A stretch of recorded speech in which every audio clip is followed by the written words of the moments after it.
Acá estamos. Racionalidad y estancias epistémicas, una evaluación crítica del voluntarismo de Van Frasen. Todo tuyo. Bueno, mil gracias. Aprovecho y chequeo a ver si se ve cuando comparto pantalla y esas cosas. Bien, ¿ahí se ve? Perfecto. Entonces, arranco a compartir nomás.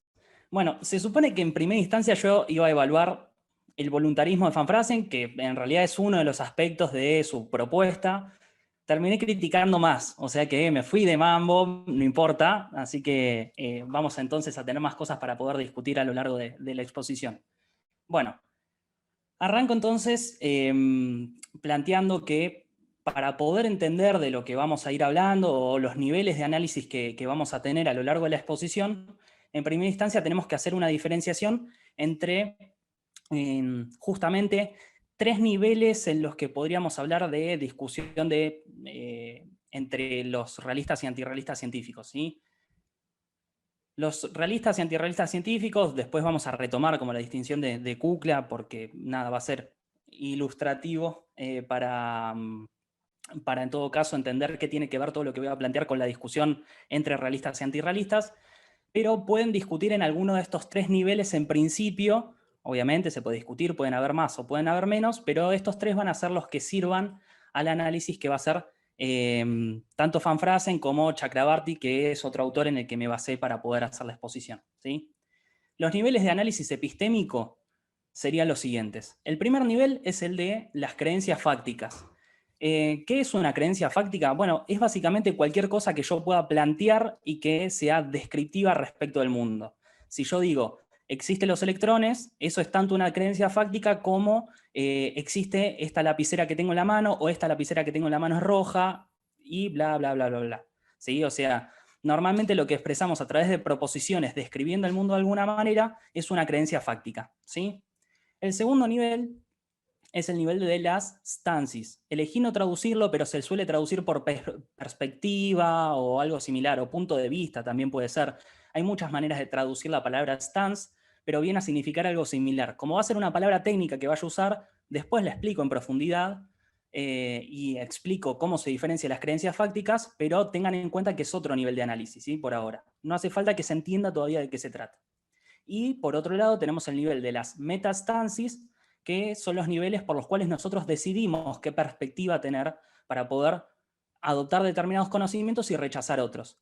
Y en ese nivel está, por ejemplo, el concepto de lo que nosotros llamemos racional. Normalmente aceptamos conocimientos que pensamos que son racionales, y por el otro tenemos también valores epistémicos. Valores epistémicos de los que ya había hablado Juanma en la primera parte, ¿sí? Son un montón, pero por ejemplo podríamos tener la simplicidad, el loneliness, bueno, hay un montón que podemos mencionar, pero son valores epistémicos bajo los cuales nosotros decimos, bueno, si una determinada teoría científica, por ejemplo, cuenta con estos valores, está bueno, yo la voy a adoptar. Si no cuenta con ellos, entonces es menos valorable, ¿sí? Bien, entonces esos son los tres niveles. Teniendo eso en cuenta, vamos a arrancar entonces a describir un poquito la propuesta de Van Frasen, que es ese señor que ven ahí. Creo no haberme confundido de foto, porque nunca lo vi en persona, pero bueno, si no, entonces hay otra persona cuya identidad fue vulnerada en Internet. Bien, entonces, su postura se puede etiquetar como empirismo constructivo, ¿sí? Entonces, la pregunta que va a surgir es, ¿cómo definir el empirismo? Así arranca toda esta propuesta del análisis en términos de stances por parte de Van Frasen. Y el empirismo principalmente, o podría contar, o debería contar, con estas dos características que aparecen a continuación, como algo ineludible, ¿no? En primer lugar, que el empirismo está especialmente atento al tipo de afirmaciones que proponen las ciencias, y en particular al principio de tolerancia. Es decir, cualquier teoría científica, por ejemplo, ¿sí?, que consiste en una serie de tesis fácticas o de creencias fácticas, podría llegar a ser valorable o podría llegar a ser digna de credibilidad hasta que se demuestre lo contrario por experiencia, por ejemplo, ¿no? Entonces hay un principio de tolerancia que opera sobre todas estas proposiciones o tesis fácticas en el nivel de las ciencias. Entonces, el mismo tipo de operación debería proponer el empirismo. Y en segundo lugar, hay una crítica radical a la metafísica. La metafísica es todo lo que está mal en el mundo de un empirista, ¿sí? Entonces, esos dos aspectos los tiene que recuperar una buena definición de qué es el empirismo, ¿sí? Entonces, se pregunta Van Frasen, ¿podemos definir el empirismo en términos de un conjunto de creencias fácticas, un conjunto de tesis que describan cómo es el mundo? Por ejemplo, más allá de que podrían ser varias las proposiciones, sinteticémoslo en una que él utiliza como ejemplo, ¿no? Él dice, si el empirismo fuera una doctrina filosófica, una posición filosófica que consiste en una serie de creencias fácticas, se podría resumir, por ejemplo, en la siguiente frase, ¿no? La experiencia es la única fuente de conocimiento del mundo. Eso es lo que debería decir como su principio máximo un empirista.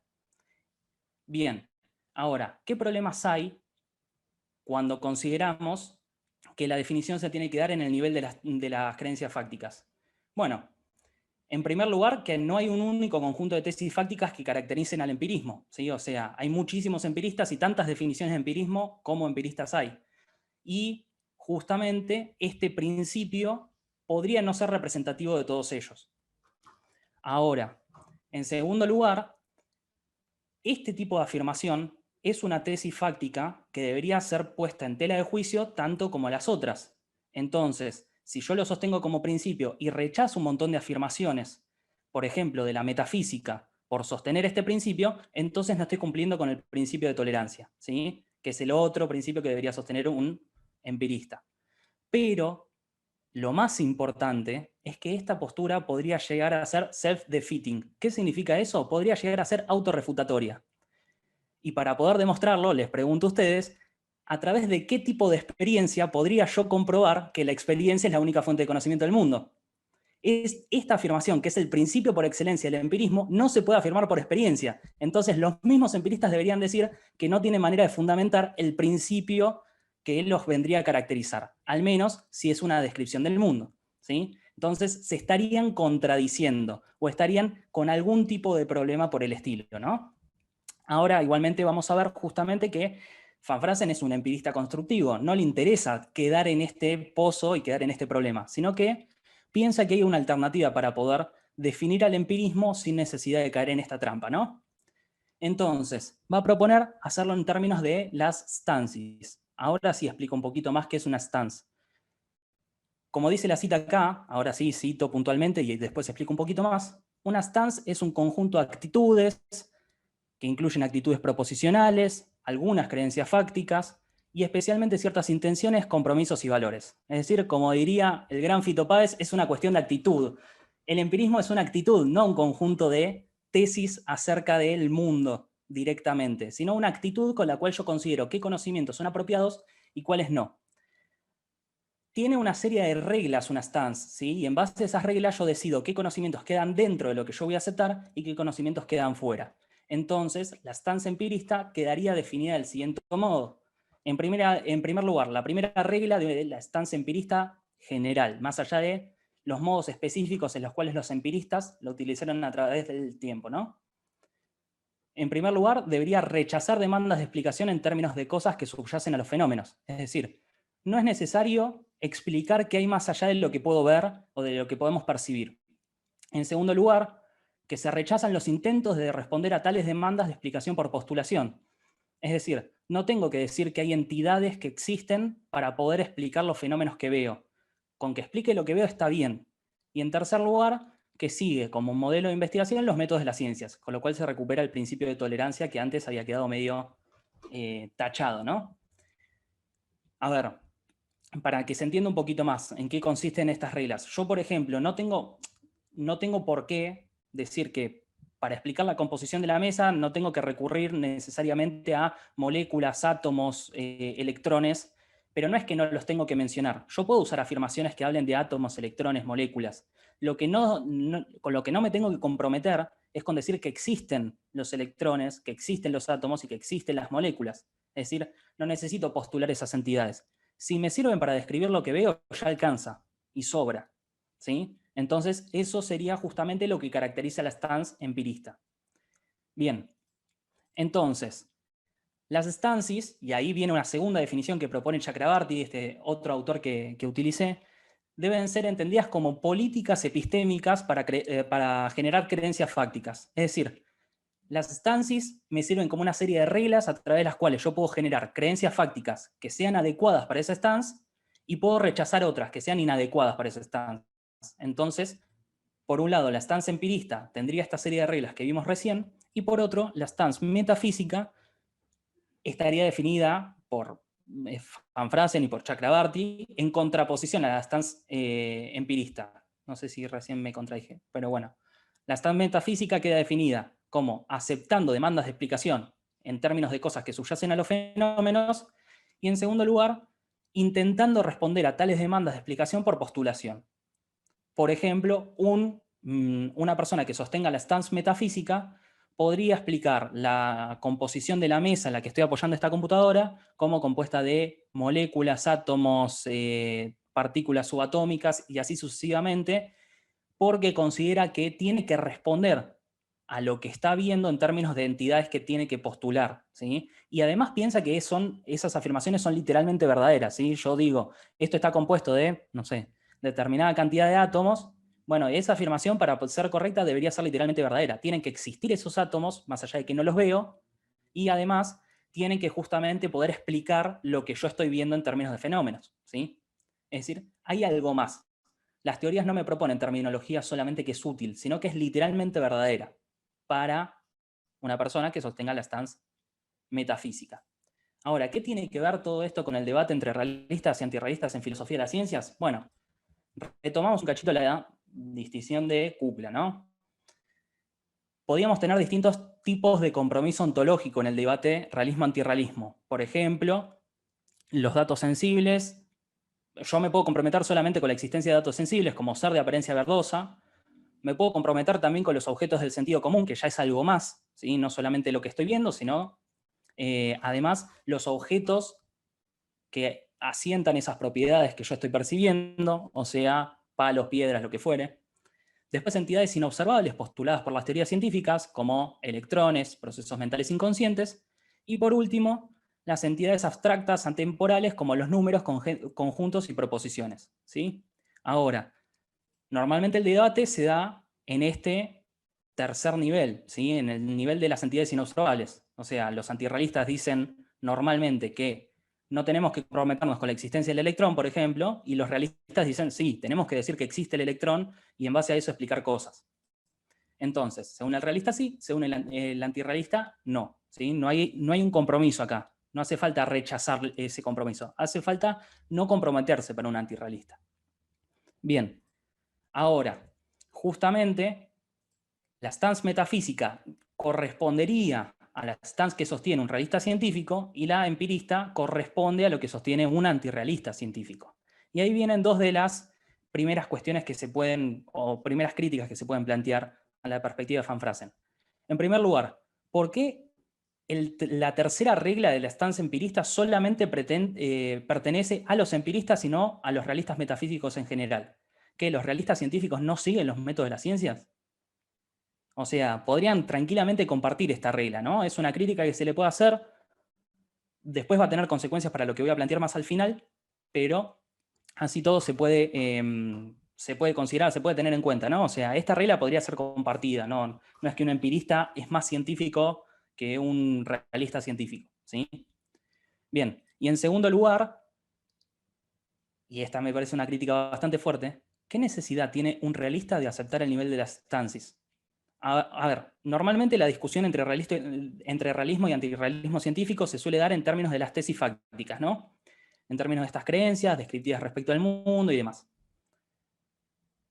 Van Frasen acaba de darle toda la munición a un realista científico para que diga el empirismo es una posición inviable porque no la pueden formular en términos de tesis fácticas.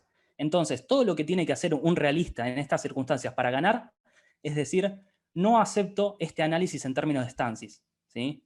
No lo acepto por estos motivos, es un análisis inadecuado. Es una propuesta que vos hiciste ad hoc para poder salvar al empirismo y, consecuentemente, al antirrealismo científico. Pero si yo no te acepto ese nivel de análisis, entonces ya me diste todo el material que necesitaba para poder refutarte, ¿sí? Bueno, este es un problema que no va a aparecer resuelto acá, me parece que es una crítica importante que se puede hacer, pero por ahora vamos a tomar por buena esta distinción en términos de stances, ¿sí? Va a haber otros problemas que aparezcan, aun cuando consideremos esta propuesta buena. Bien, entonces, vamos al nivel de las meta-stances, que es justamente donde se decide si una stance es aceptable o no. ¿Cuál es el criterio con el cual poder decir una stance es aceptable y la otra no? ¿Por qué la empirista sería la mejor? Bueno, las stances en primera instancia, o el primer requisito que aparece para poder aceptar una o rechazar otras, es que sea racional sostenerlas. Y justamente la propuesta que Van Frasen tiene para poder decir que es racional sostener la stance empirista y también la stance metafísica, ambas son aceptables desde esta perspectiva, es el voluntarismo. El voluntarismo es la definición de racionalidad que da Van Frasen. ¿Y cuándo es racional sostener una stance? Bueno, en primer lugar, el voluntarismo dice que es racional sostener algo, un conjunto de creencias, cuando tienen consistencia lógica, y en segundo lugar, cuando tiene coherencia con los postulados de la teoría de la probabilidad. Ahora, ¿en qué sentido una stance, que era un conjunto de reglas, no es un conjunto de proposiciones, puede ser objeto de un análisis lógico? Esa es una pregunta que nos podemos hacer. Pero Chakrabarty plantea, bueno, esta es una crítica que yo le puedo hacer, pero también tenemos que ser lo suficientemente concesivos con respecto a Van Frasen. No hace falta matarlo por esto, porque las stances producen creencias fácticas. Si esas creencias que produce la stance no se contradicen y son coherentes probabilísticamente, entonces está todo bien, ¿sí? No analizamos directamente la stance, sino que evaluamos a la stance a través de las creencias que genera, ¿sí? Las creencias fácticas. Bien, entonces, por ahora zafa de esta crítica. Ahora, la que planteo yo es la siguiente. Normalmente, dos tipos de afirmaciones a los que podrían dar lugar las stances son las siguientes, ¿no? En primer lugar, la proposición, los electrones existen. Es una tesis fáctica, normalmente la sostendría la stance metafísica. Y después otra afirmación que hay, que también pertenecería a la stance metafísica, por ejemplo, es las afirmaciones acerca de los electrones pueden ser literalmente verdaderas, ¿sí? Estas afirmaciones, o las afirmaciones que son más importantes para poder decir, bueno, estoy en la stance metafísica o estoy en la empirista, son muy generales. Entonces, pueden tener consistencia lógica, pero ¿qué clase de coherencia con los postulados de la teoría de la probabilidad puede tener? O sea, normalmente uno dice que es más o menos probable o coherente con la teoría de la probabilidad un evento que pueda suceder o pueda no suceder. Ahora, referirme a la existencia de entidades, que es todo el centro de la discusión del debate de realismo-antirrealismo y demás, es siempre un conjunto de proposiciones que tiene 50% de probabilidades de ser cierta y 50% de no. O sea, podrían existir como no existir los electrones. No es que hay más o menos probabilidades. Hay más o menos probabilidades cuando hablamos de eventos, no de la existencia de entidades, que es justamente el foco del debate. Entonces, en este sentido, es inútil este segundo requisito del voluntarismo para analizar las estancias, ¿sí? Porque resulta trivial. Hay tantas probabilidades de que existan las entidades que dicen los realistas que existen, como de que no. Y lo mismo para los antirrealistas, ¿sí? Entonces, este segundo requisito del voluntarismo no sería demasiado apropiado para poder evaluar estancias, ¿sí? En todo caso, la consistencia lógica sí. Bien, ahora, hay un segundo criterio para poder aceptar o no aceptar las stances, que son los valores epistémicos. Yo lo había planteado antes, casi al principio, pero justamente esos valores son relativos a cada stance. O sea, cada stance expresa alguno de esos valores, ¿sí? Por ejemplo, la simplicidad. Bueno, uno podría decir que el requisito de la simplicidad lo cumple más la stance empirista que la metafísica. ¿Por qué? Porque la stance empirista no empieza a proponer entidades para explicar lo que hay, sino que se queda con lo que podemos ver y punto. Pero la stance metafísica tiene poder explicativo que es mucho mayor. Entonces, hay distintos valores bajo los cuales esas stances tienen ventaja o desventaja con respecto a otras. Justamente, este parámetro de evaluación es bastante relativo, ¿sí? O sea, cada stance sostiene determinados valores epistémicos o los expresa, pero al mismo tiempo deja afuera a otros, que al mismo tiempo pueden ser retomados por otra stance. Entonces, si nos quedamos solamente con este material, o con este bagaje teórico de Van Frasen, no tenemos manera de decidir entre una stance y otra. Entonces, la pregunta que nos podemos hacer, o las preguntas, es, primero, si hay efectivamente alguna stance que sea racionalmente preferible a otra, y en segundo lugar, ¿por qué motivo Van Frasen sigue sosteniendo la stance empirista? Si no tenés parámetros con los cuales poder decidir por esa en vez de la otra, entonces ¿por qué no sos agnóstico acerca de esto? ¿No? Entonces, tenemos justamente esta distinción entre stance metafísica y realismo científico y la stance empirista y el antirrealismo científico.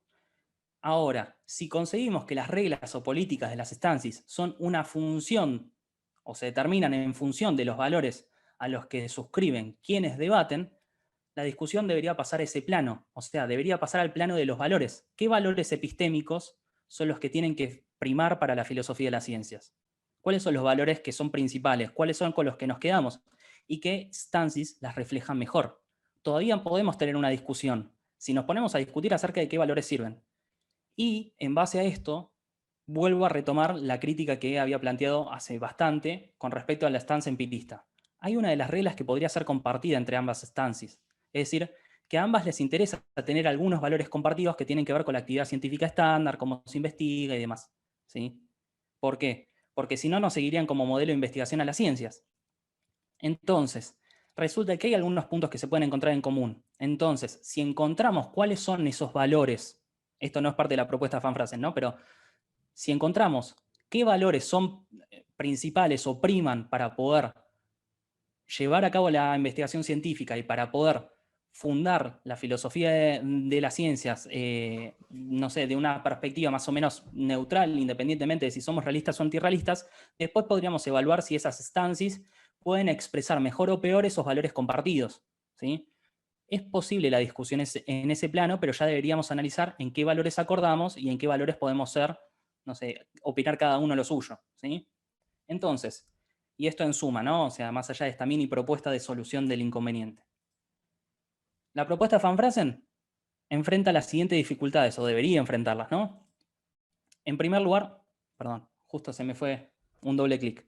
Bueno, en primer lugar, no explica por qué deberíamos aceptar el análisis del debate realismo-antirrealismo en términos aceptables para los realistas. O sea, nunca le estás diciendo a un realista por qué deberías pasar al nivel de las estancias en términos que pueda aceptar efectivamente. Y justamente va en contra del espíritu del empirismo, ¿por qué?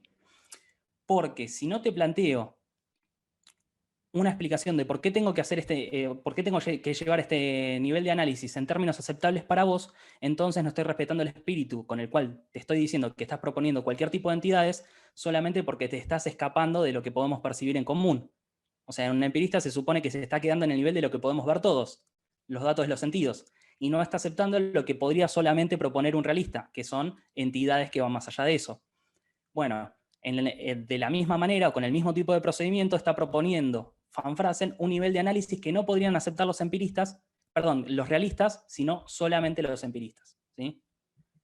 Bien, en segundo lugar, el voluntarismo no es una noción de racionalidad apropiada para juzgar acerca de qué estancias serían aceptables y menos aún para decidir cuáles deberíamos sostener. De hecho, Chakrabarty plantea, si nos quedamos con el voluntarismo a la hora de analizar las estancias, deberíamos ser relativistas acerca de las estancias y cada uno puede sostener la que quiere.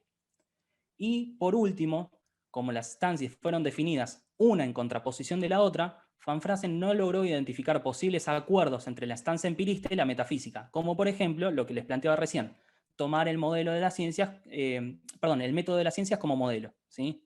Es decir, este punto en el que se podrían encontrar cuestiones en común, valores en los cuales se puede acordar y alguna vía de conciliación en medio de este debate, no lo logra identificar Van Frasen porque está tirando agua para su propio molino, ¿sí? Así que bueno, básicamente eso es la exposición. Muchísimas gracias y ahí dejo de compartir. Tremenda exposición, me encantó. Acá en el chat dicen muy bueno. Bueno, en el chat acá de Zoom no tenemos ninguna pregunta, no sé en el de YouTube o si hay alguna pregunta por acá. ¿Hay algo, sea para Bárbara o para Ignacio? Tengo una hoja, así que la voy viendo, pero... O comentarios, lo que sea. Tenemos unos 15 minutos, ponele 20. En principio la crítica que hace Bárbara sobre el tema de y tomar los datos de los sentidos de una forma totalmente, no sé, fehaciente o con toda fe, hay una crítica, bueno, supongo que ya la habrás leído, el texto de Hanson. ¿Lo leíste el texto de Hanson? También Popper, en el tercer problema que muestra en el parágrafo 8 de la investigación, es el problema de la base empírica, y eso en numerosos textos y artículos lo menciona como el problema de los universales, problema que ya está en la época medieval, capaz que te sirve para, no sé, para sumar. Por otro lado, la idea la idea de que todo puede llegar a entenderse como todo relativo es bastante problemática, pero bueno, si a vos te interesa ese camino, hay un autor que trabaja eso, que es Latour. Bulgar y Latour son dos autores que escriben un texto que se lo recomendé a un muchacho, ya te digo. La vida en el laboratorio, la construcción de los hechos científicos. A mí no me gusta, pero si a vos te gusta eso, está bien. ¿Y qué pensás de la lógica y la matemática? ¿Eso es relativo? ¿En qué sentido? ¿En el sentido de si debe considerarse como algo abstracto como las ideas platónicas o si debe... Si debe considerarse como algo relativo. Si las proposiciones que tienen son relativas. No ¿Qué digo que hay que significaría? considerar a las entidades como relativas, creo que es relativo el sentido en el que vos puedas comprometerte con una o con otra. O sea, creo que para un matemático le conviene comprometerse con esas entidades y para una persona que no, o sea, que solamente quiere comprometerse con algo que puede ver o observar o tocar o sentir de alguna forma sensible, no le conviene comprometerse con esas entidades. Creo que no es que son relativas las verdades lógicas en ese sentido, sino que es relativo digamos, el abordaje que tome uno para con la tesis o la teoría que quiera defender. Gracias. No, Bueno, y guardo no. las preguntas para Ignacio. Bueno, ¿alguna pregunta más para Bárbara o comentario? Nacho, vos que te gusta hablar, capaz tenés... No, a mí me encanta, a mí me encanta. Yo igualmente, o sea, es como que me hizo un poco el entre a pesar de que yo creo ser realista, pero, o sea, que soy bastante más cuadrado, digamos, a la hora de considerarlo. Así que, o Como sea, por decía Juan, ahora hay un no. montón de material. Creo que traté de recortar un montón porque no sabía si entraba en... O sea, no sabía Claro, si iba a sí, me hablar tan imagino. suficientemente rápido y todo, pero hay mucho material. Quise como sintetizar las críticas en nada, como en ítems, más que nada.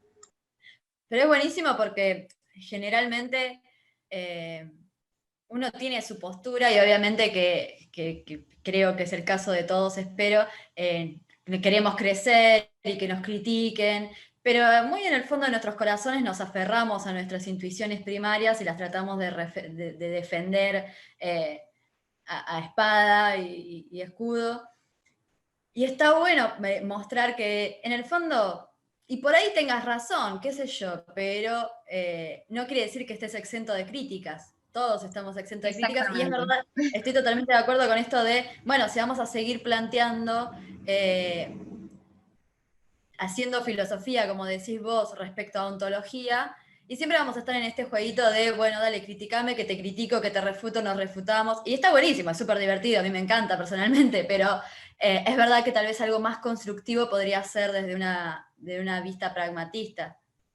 Sí, a mí me encantó. Si bien obviamente tengo mis creencias, que no las voy a soltar, me parece re interesante la propuesta. Pensaba, me venía a la cabeza también la exposición de Juan y tanto con la de Bárbara, con la de Ignacio, como, y con esto que decías, bueno, unía todo, ¿viste? Venía todo en la bolsa, pero es como que...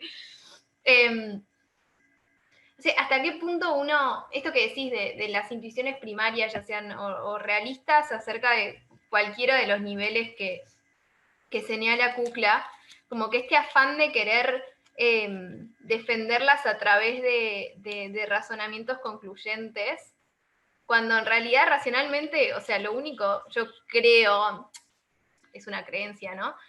Pero que racionalmente no tenés más salida que el agnosticismo, y como hay como una reticencia a resignarse que al fin y al cabo son creencias que, o sea, pueden estar más fundamentadas o no, o algunas pueden tener argumentos más sólidos que otras, pero como siento en el ámbito de la metafísica de la ciencia como si fuera una reticencia a decir, bueno, al fin y al cabo es una creencia esto que tengo, o sea, el creer que existen números, creer que existen objetos físicos, creer que existen sensaciones o lo que sea, como que nadie se anima a resignar a un acceso completo acerca de la seguridad de esta existencia y como reconocerse más, bueno, esto por ahí suena un poco volado, pero con más humildad, de decir como, no creo llegar a este acceso, o sea, racionalmente siempre vas a ser, o sea, no hay otra salida que el agnosticismo. Querés comprometerte y me parece buenísimo, pero admití que es una creencia. O sea, puedes tener mejores argumentos que otros, pero concluyentes no van a ser nunca. No sé, que es como que no entiendo por qué nadie se resigna a decir es una creencia y ya, o sea, puedes tener más métodos que otros, pero yo siento que va mucho por ahí y hay mucha negación en ese sentido, actitudinalmente, de la actitud epistemológica que reina en el clima. Me dio esa sensación escuchando todas las... Bueno, en Kant tenés un agnosticismo respecto de la existencia del mundo, de Dios, de la libertad. Todo parece ser una nota al pie de Kant y después todo una nota al pie de Platón, ¿no? Yo no quiero seguir hablando de Popper, pero me parece que Popper tiene una posición por ese lado. Sí, puede ser.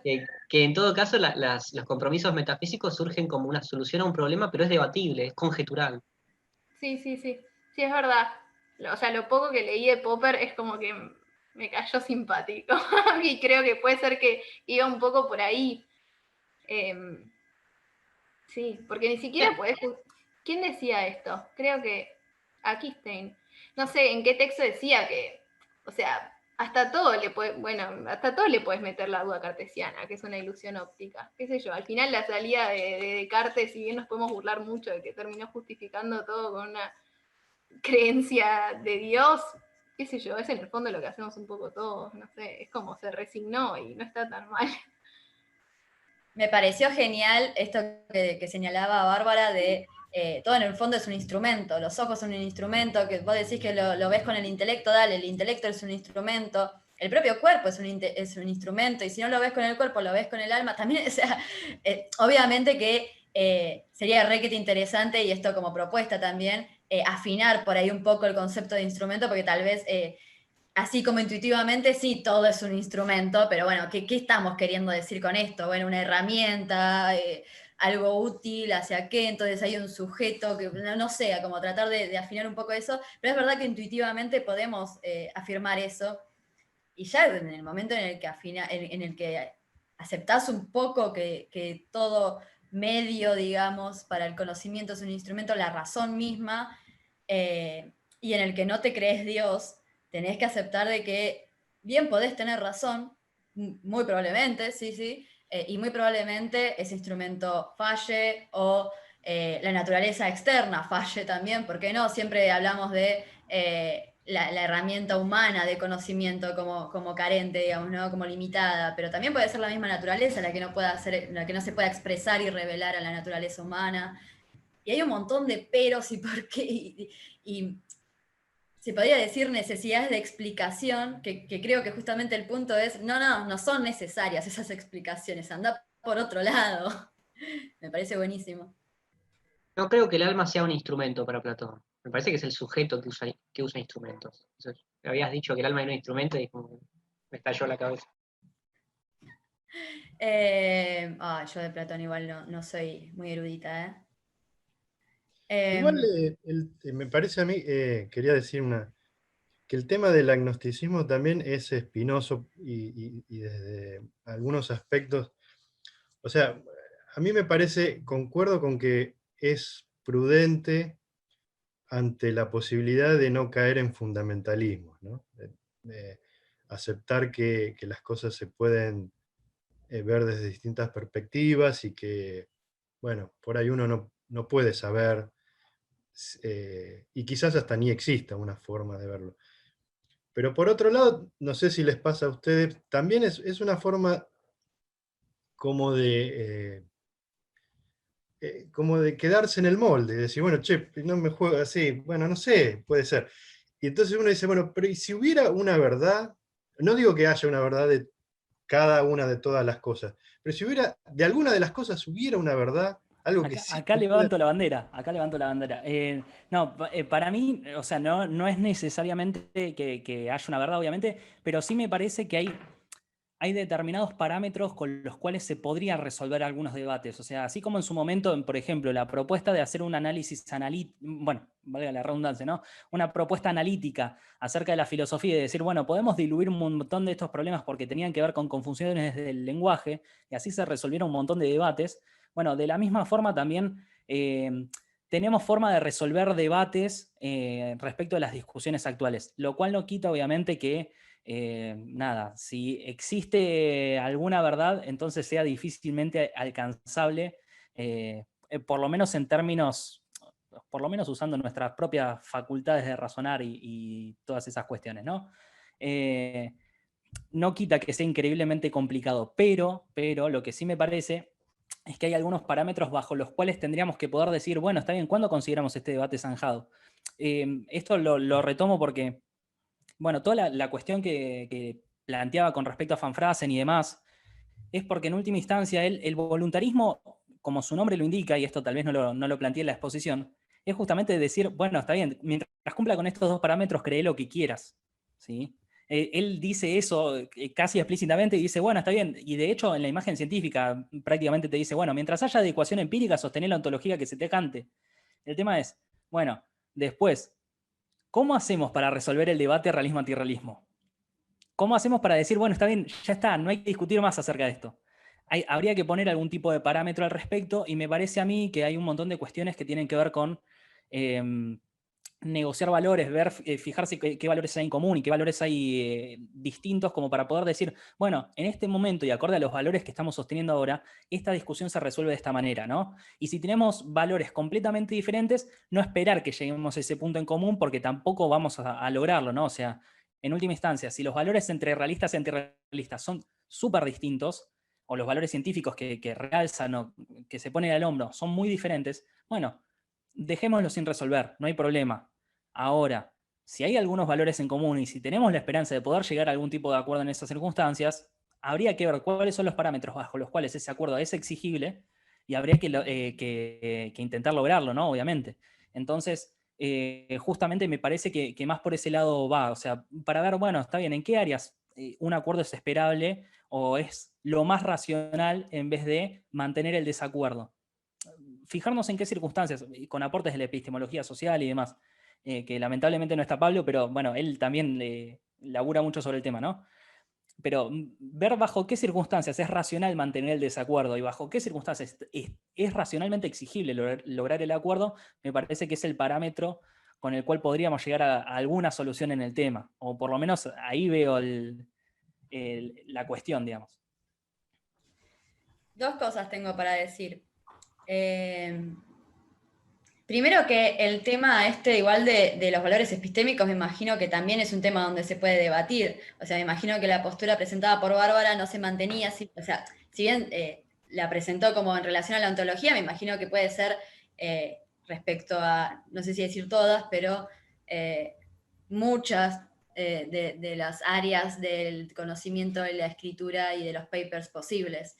Entonces, me imagino que, y digo me imagino porque realmente no profundicé mucho en el tema, pero, por ejemplo, el valor de simplicidad. Tal vez vos entendés por simplicidad algo diferente a lo que comprendo yo, pese a que lo podamos decir en dos palabras y ambos estemos de acuerdo en esas dos palabras. Así como está y me estoy yendo un poquito de tema, ¿no? Pero así como está este ejemplo de no sé, los ojos ven diferente los distintos colores. No sé, el marrón clarito para vos, por ahí para mí es marrón oscuro. Y tenemos todo un aparato conceptual diferente, que digamos lo mismo, por ahí no nos estamos refiriendo a lo mismo y en el fondo estamos en desacuerdo. Y además de ese problema, cómo ponernos de acuerdo en qué valor es el más importante. Nada, eso como para seguir batiendo un poco el caldo. Y segundo, que Bruno tiene una pregunta. Así que te cedo la palabra. Bueno, como ya le dije igual a Nacho, muy buena la exposición. No, sobre esto que están hablando ahora, de si se puede relativizar todo o de si es que acaso hay una verdad, eso incluye hasta la verdad misma porque para mí recién dijeron que capaz se puede,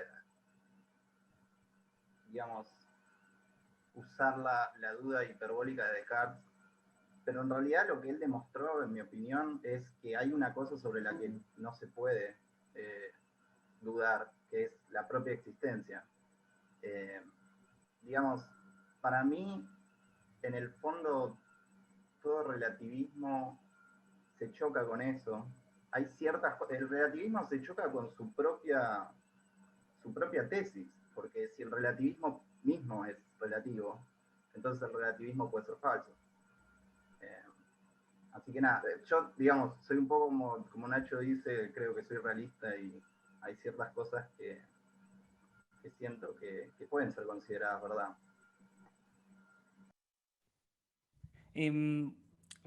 Antes, no sé si Vale quería tomar la palabra antes, pero planteo también lo siguiente. Creo que por esto también tiene valor lo que había propuesto ella en particular, porque tal vez el relativismo acá queda planteado respecto de la ontología. Entonces, por ejemplo, las afirmaciones que terminan siendo verdaderas en ciencia o, digamos, determinado tipo de afirmaciones en otros ámbitos, de hecho, jugarnos por una verdad pragmática sería jugarnos por una verdad y todo, sigue siendo, digamos, un nivel de compromiso que no nos termina siendo dogmáticos y, digamos, tiene ciertas aplicaciones en determinadas áreas concretas el relativismo que a mí me parecen como súper valorables. Pero sí, obviamente, si uno sostiene relativismo acerca de todo, es autorrefutatorio. Bueno, lo mismo que le pasaba a Van Frasen con el empirismo en el nivel de las tesis fácticas, ¿no? Decir todo es relativo es una afirmación que no se puede sostener si sos relativista. Así que nada, en última instancia me parece que es algo que obviamente el relativismo es un tipo de perspectiva que se puede aplicar en determinados dominios. Para mí, hay otros en los que tal vez hasta pragmáticamente sea mejor no hacerlo, pero bueno, habría que determinar cuáles también, ¿no? Y eso también puede ser una tarea interesante para la filosofía. Uy, nos pusimos con temas súper generales de filosofía, así como para terminar la jornada del día de la fecha, me encanta.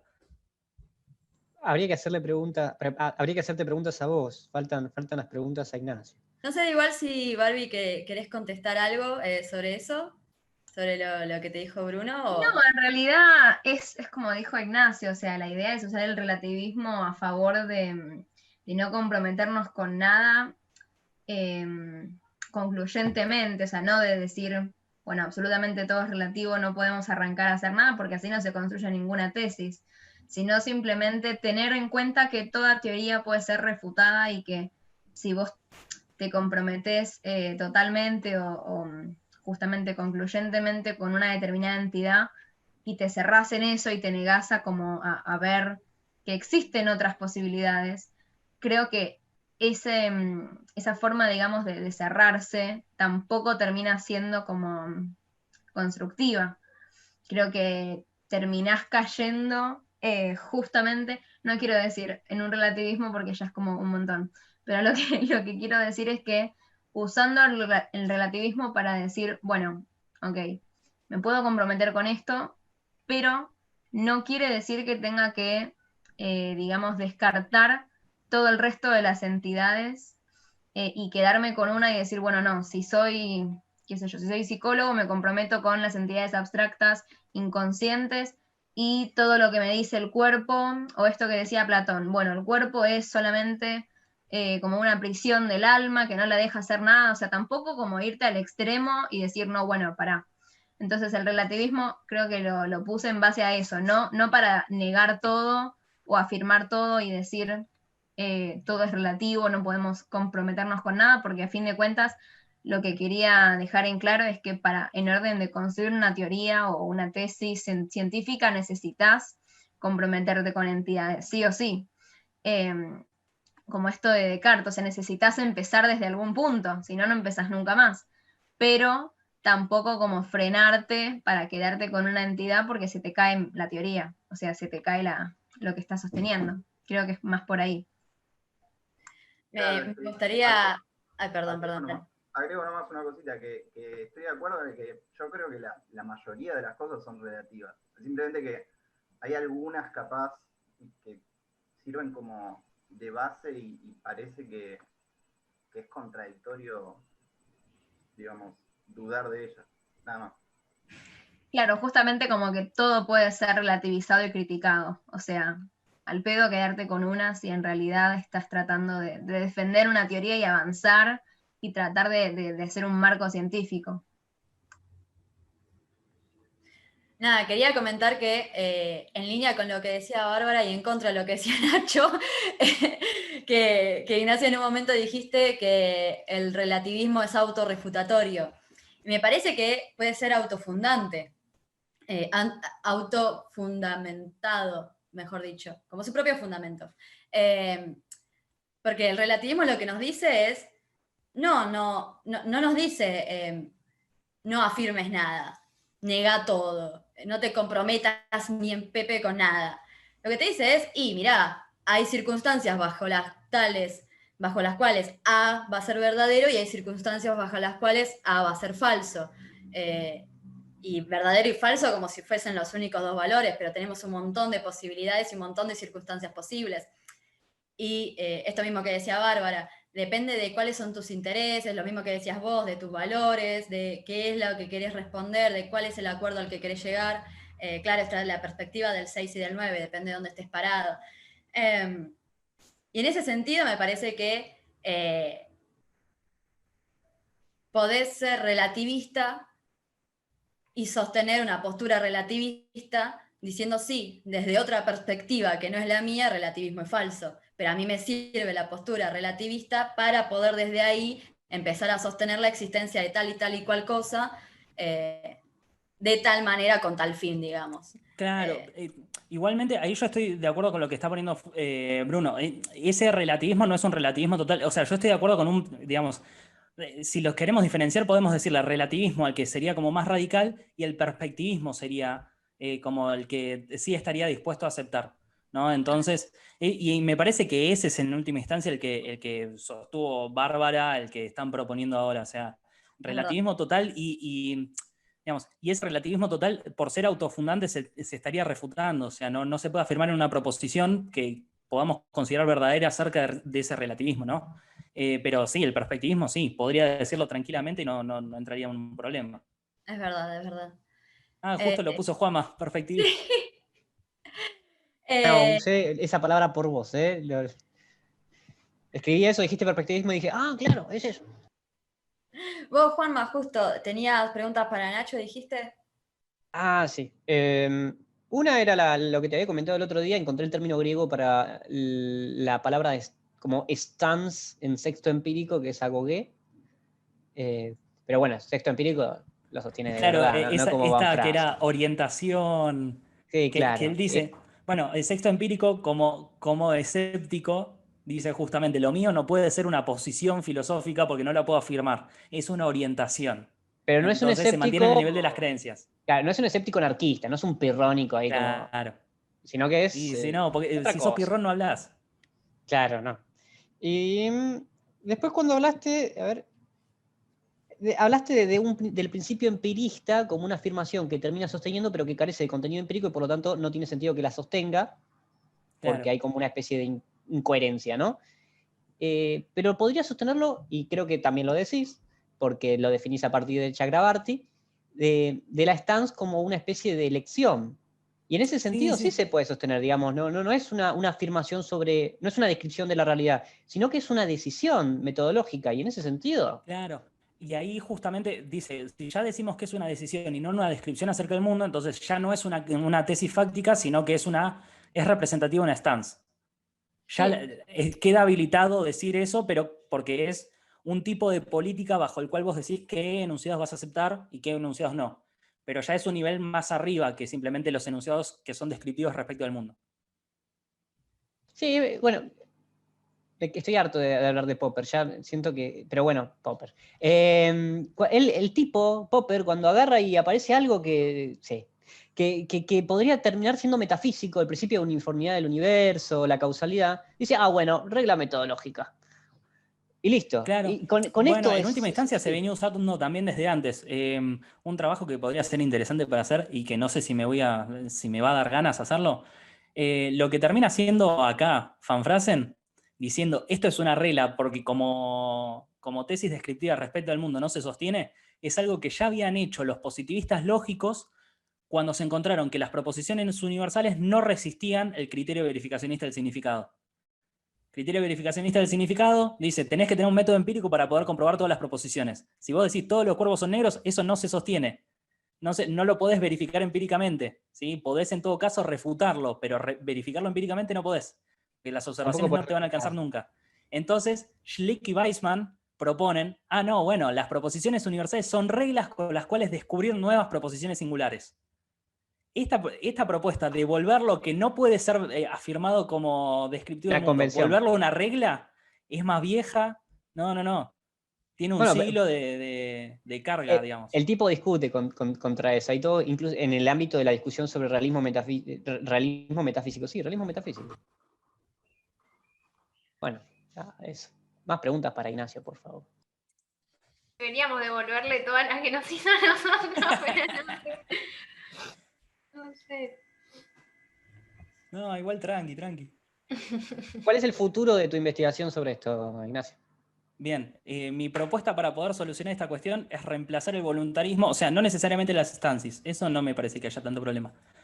Reemplazar el voluntarismo con una noción de racionalidad dialógica, que se fije cuáles son los valores en común y cuáles son los distintos, y a partir de ahí logre hacer un análisis racional de si se debería llegar a un acuerdo o no. En base a eso podés determinar una ontología en común, si no, no se puede resolver ningún debate.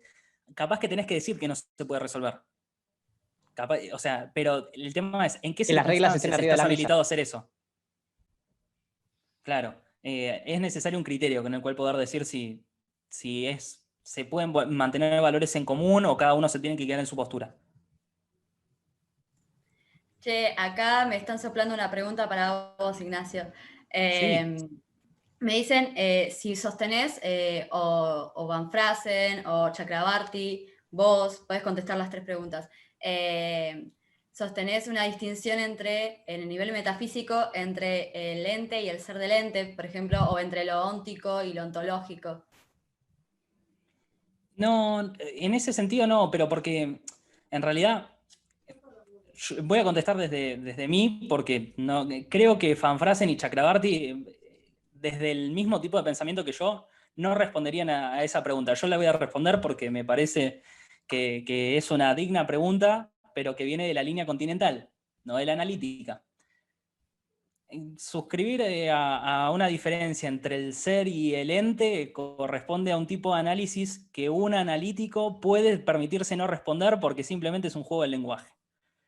Entonces, yo no necesito hablar del ser porque en última instancia yo no sé, no puedo suscribir algún tipo de propiedad, ni de sustancia, ni de mucho menos a algo que sea el ser distinto de lo que pueden llegar a ser las entidades con las que me comprometo. Ese tipo de análisis lo puedo respetar, lo puedo leer no sé, agarro a Heidegger y me lo pongo a leer y me encanta, pero esa distinción yo no me tendría que comprometer, yo me concentro en los entes. De hecho, también para evitar ese quilombo me metí en filosofía de la ciencia, ¿no? Porque dije, estoy en cualquier otro área y es un desastre para mi vida, pero dije, en filosofía de la ciencia, bueno, está bien, me concentro en entidades y punto. Te hice la pregunta, pero igual te tengo que interrumpir con una posible respuesta, que también igual sería divertido, y creo que divertido es una muy buena palabra. Pensar, por ejemplo, en este debate de realismo y antirrealismo científico, decir, bueno, los compromisos antirrealistas refieren al ente y los compromisos realistas, más de carácter metafísico, hablan del ser del ente. Sí, es que lo que estoy diciendo básicamente es que tengo una beta analítica para zafar de ese problema, no que no se pueda responder. O sea, estoy eligiendo evitarlo con herramientas analíticas, no que no se pueda responder, seguramente se pueda, hay un montón de herramientas para hacerlo, y repito, yo me pongo a leer a Heidegger y me encanta, pero yo puedo zafar de responder. Porque digo, bueno, está bien, en última instancia, cuando yo digo tal cosa es o no es de tal manera, y en última instancia, la afirmación última que puedo hacer acerca de eso, que es tal ente existe o no existe, ese tipo de afirmaciones, existe o no existe, no constituyen algún tipo de propiedad que yo adscriba a esa entidad. No es una propiedad porque en todo caso, existir o no existir, yo lo puedo expresar en términos de la lógica de primer orden y no corresponde a una propiedad cuando yo lo hago de esa manera. No, yo cuando digo tal cosa existe, en lógica de primer orden no lo simbolizo como diciendo, bueno, P, A. y P significa existir. No, no se hace de esa manera, porque es distinto existir a cualquier otra propiedad que puedas agarrar y adscribir un ente. Entonces, con esa herramienta y usando la lógica para poder aclarar este yeite del lenguaje, zafo del problema. Es distinto a describir existencia que cualquier otra propiedad. Entonces, no hay algo aparte que para mí tenga que constituir el ser, aun cuando yo me comprometiera con, por ejemplo, no sé, la rojedad de la manzana roja, ¿sí? Si yo me comprometo con eso, digo, bueno, existe esta propiedad y se la describo, y hay algo aparte del ente, que yo le estoy metiendo. Con el ser no necesito hacer eso. Lo que me encanta, encima me quedó con la intriga de qué tipo de propiedad, si está bien llamarla así, es la existencia en lógica de primer orden. Y claro, no lo es, es otro simbolito distinto. ¿Pero qué es entonces? Una cuantificación. Cuantificador, fin. ¿Y qué es un cuantificador? Es afirmar simplemente que está, bueno, hay algo que. Sí, o sea, lo entiendo en términos prácticos, pero siento que puede haber ahí una Sí, exprimida pero puede ser. sí, es verdad que se puede hacer, pero también en ese sentido se puede decir, bueno, es un término del lenguaje que vos en todo caso podés aclarar hasta el mismo nivel que podés aclarar, por ejemplo, las conectivas lógicas. ¿Qué es decir no? ¿Qué es decir y? No sé, termina determinando determinados valores de verdad, pero nada más. Puede ser que pase lo mismo con la existencia, ¿no? En lógica de primer orden. Bueno, determina la verdad de ciertos enunciados de tal o cual manera. Fin. Pero no es nada más que eso. Pasamos de filosofía de la ciencia a Heidegger a lógica de primer orden, me encanta. Amo. Heidegger tiene una propuesta para analizar la lógica. Puede ser.